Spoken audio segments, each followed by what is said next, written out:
ఆదివారం రోజు శివరాత్రి కదండి. ఇంట్లో అభిషేకం చేసుకోవడానికైతే మన చేత్తో శివలింగం అయితే ఇంట్లోనే తయారు చేసుకోవచ్చు. ఎవరికైతే శివలింగం ఇంట్లో అందుబాటులో ఉండదో వాళ్ళైతే ఇలా ట్రై చేయండి.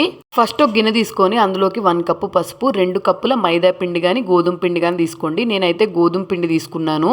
ఒకసారి పసుపు పిండి 2 కలిసిపోయేటట్టు కలిపేసుకొని వాటర్ వేసుకొని కొంచెం అచ్చం చపాతీ పిండి ఎలా అయితే కలుపుకుంటామో అలాగైతే కొంచెం గట్టిగా అయితే కలుపుకోండి. తర్వాత ఒక చిన్న గిన్నె లాంటిది తీసుకొని అందులోకి కొంచెం ఆయిల్ కానీ లేకపోతే నువ్వుల నూనె కానీ మనకి నచ్చింది ఏదైతే అది వేసుకొని పిండి నేను చూపిస్తున్నట్టు చేసుకొని వాటర్తో ఒకసారి ఇలా అనుకున్నాం అనుకోండి, బేస్ అంతా కరెక్ట్గా వస్తుంది.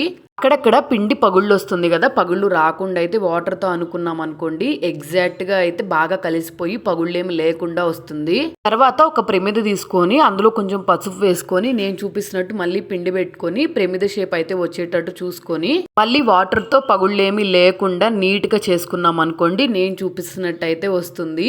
మధ్యలో రెండింటిని కలపడానికి అయితే సన్నగా చేసి పిండిని అయితే పెట్టి వాటర్తో కలిపేసి అయితే కవర్ చేసేసాను.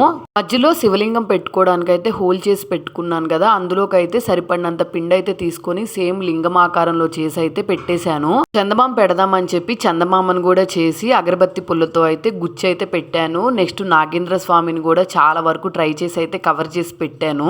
నాగేంద్ర స్వామి అయితే అటు ఇటు పడిపోతున్నారని చెప్పి అగరబత్తితో మళ్ళీ పుల్లలు గుచ్చి అయితే కొంచెం జాగ్రత్తగా పెట్టాను. లాస్ట్ అయితే విభూది కుంకుమ పెట్టాను. చాలా బాగా వచ్చింది కదా. శివరాత్రి రోజు అయితే అభిషేకం అయితే చేసుకోవచ్చు. పసుపు గోధుమ పిండి యూజ్ చేసాం కాబట్టి తీర్థం తీసుకున్నా ఏమీ కాదు. పూజ అంతా పూర్తయిపోయిన తర్వాత దీన్ని తీసుకొని వెళ్ళి వాటర్లో వేసేసాం అనుకోండి మొత్తం కలిసిపోతుంది కదా. ఆ వాటర్ చెట్లకైనా వేసేయచ్చు, లేకపోతే దగ్గరలో ఏదైనా నది కానీ కాలువ కానీ ఉంటే అక్కడైనా కలిపేసుకోవచ్చు. కన్ఫామ్గా ట్రై చేయండి, చాలా బాగా వచ్చింది.